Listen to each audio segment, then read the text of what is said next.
Hello, my name is Artur Useinov, and today I will talk about the mathematical description of the spin-resolved point-like contact model and its applications.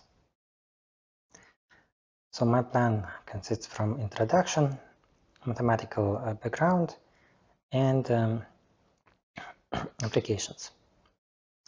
So let's start from the description of the model. Imagine that we have conductive materials which create the junction, and how to explain the physics behind. So we have the contact area, which can be simulated as the orifice in the non-conductive partition. And electrons with applied voltage will move from left to right, having some scattering in the area of the contact. Applied voltage exists when we have some difference between chemical potentials. In the more general case, when the materials are magnetic, so we will have additional splitting of the chemical potentials by spin. So let me explain now the well-known limits for this problem. So the final goal is to find the electrical resistance or conductance of this system. And there are diffusive conductance limit when radius of the contact much larger than mean free path. In this case, Maxwell conductance proportional to the radius and the bulk conductivity. From other hand, we have the ballistic limit, or so-called Charvin limit, when A is much less than L. And in this case, Charvin conductance does not depend from the mean free path, but depends from the A squared and Fermi momentum.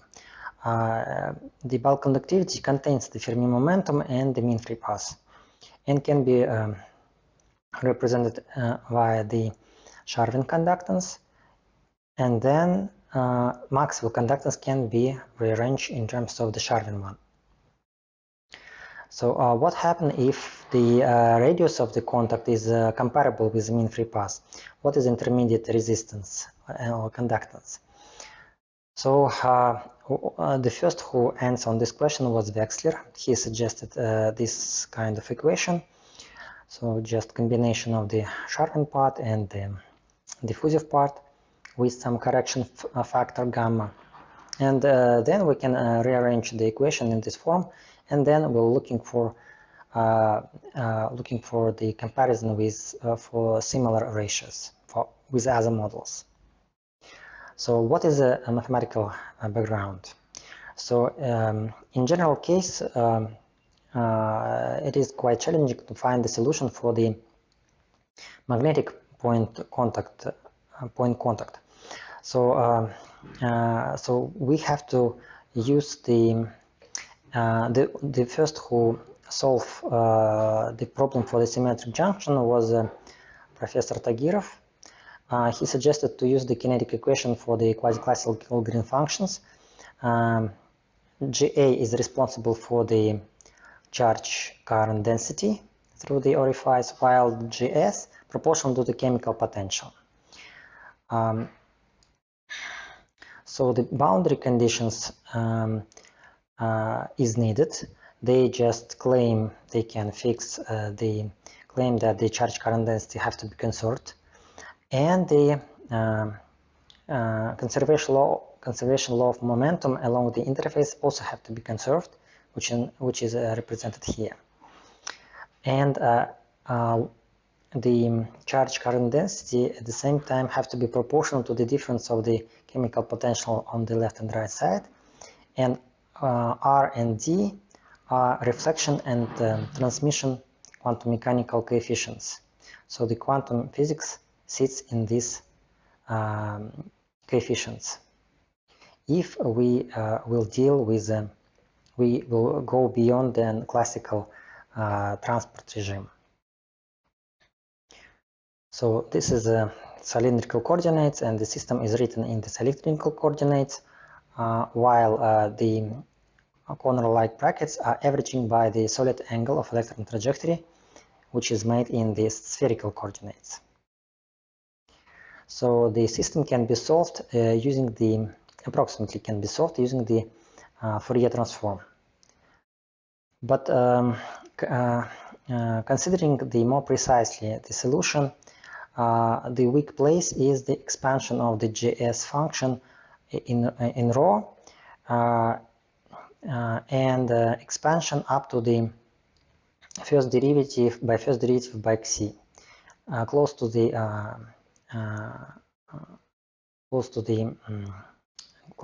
z.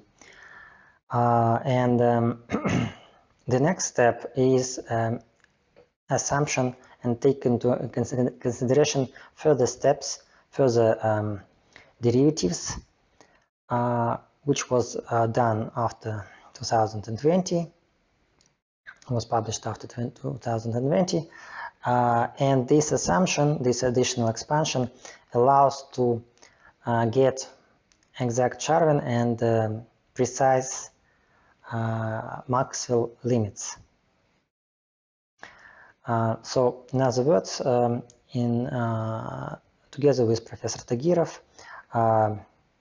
we published the papers in 2020 where show that the boundary condition is a little bit improved, as well as the additional terms in the expansion of GS function allows to solve these equations more precisely. As a result, we got following solution. The electrical current proportional to the area of the contact, proportional to the applied voltage. Then we have the summation by spin, K Fermi squared, and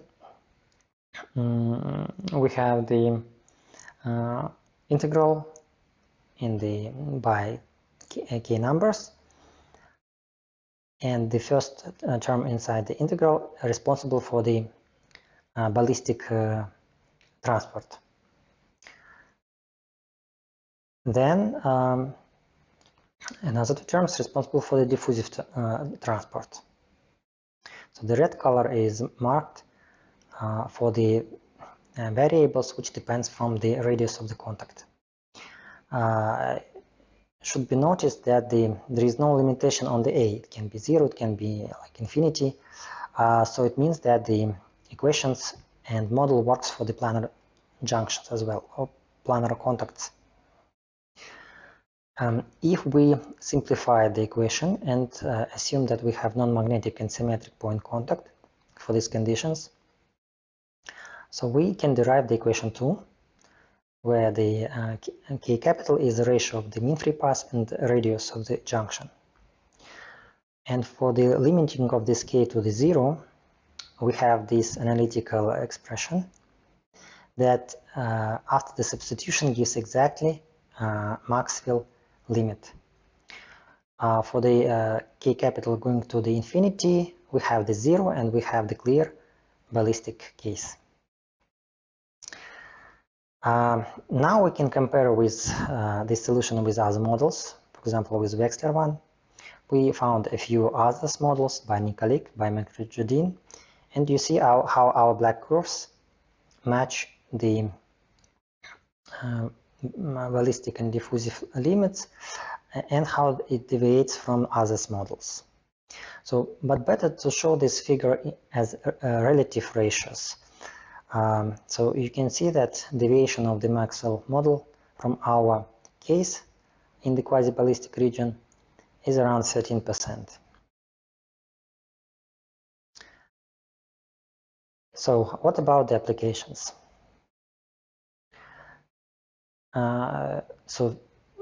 Applications and at the same time verification of the model is comparison with the golden nanocontacts. The golden nanocontacts was measured by a few works, and we found that the wave vector value on the Fermi level have to be around 0.9 inverse angstrom, while mean free path in the gold have to be around 38 nanometers. A little later we found a paper which confirmed that indeed kF of the gold in the gold for the electrons is around 0.9 advanced angstroms. And then non-magnetic limit of the model can be used for the simulation of the conductances for the non-magnetic junctions. At the same time, now if we exchange the contact area on the quantum device, such as magnetic domain wall in the magnetic point contact or in the magnetic nanowire with some defect on which a magnetic domain wall is pinned, we can get the information about the electrical resistance of this domain wall. And for example, we found a few experimental data, and indeed with our theoretical curves very well suit the experimental data for the double domain wall and for the single domain wall. Moreover, we see the we found experimental data in the diffusive range of the electrical transport, but we see some interesting behavior in the ballistic and quasi-ballistic regime of the electrons passing through the domain wall in the nanowire. So the matter is that there is some threshold of the diameter of nanowire when the domain wall width becomes constrained. In other words, after less than this threshold, around 10 nanometers for the cobalt nanowires, the domain wall widths follow the same size as the diameter of the nanowire. And from this point of view, you see the oscillation of the single domain wall resistance in comparison to the case when the domain wall width is fixed around 10 nanometers. While here we have the domain wall width 8, 6, 4, and so on values. So if we remove the diffusive terms and we'll work only with this equation, so the integral can be solved and the expression becomes more simple. For example, if we exchange the contact area on the multi-layer structure, such as magnetic tunnel junction, it is possible to build the IV curves and related tunnel magnetic resistance behavior with applied voltage. And you see the experimental data and theoretical curves nicely explain what's going on in the system. So the tuning the barrier, tuning the asymmetry of the spin bands, it's possible to find the solution. Moreover, we can explain the anomalous tunnel magnetic resistance,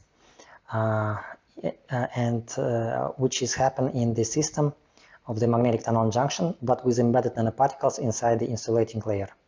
So this is double barrier system, and we can see the deep-like TMR behavior and peak-like TMR behavior, and the classical dome-like.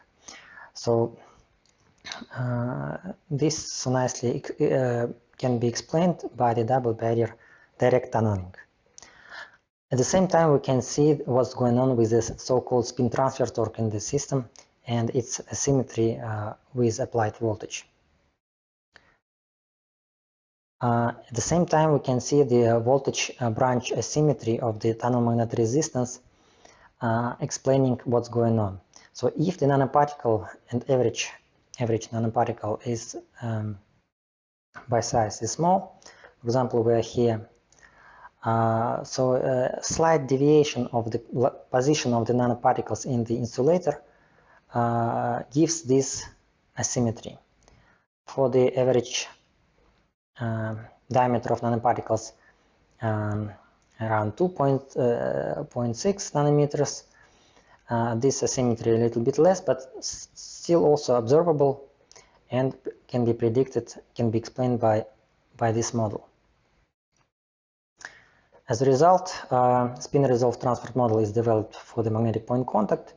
We can see that a clear transition to the Maxwell diffusive limit, and we can apply model for different quantum devices. and simulate IV curves or simulate the resistance of the system. And no limitation for the contact radius model can be used for the planar junctions.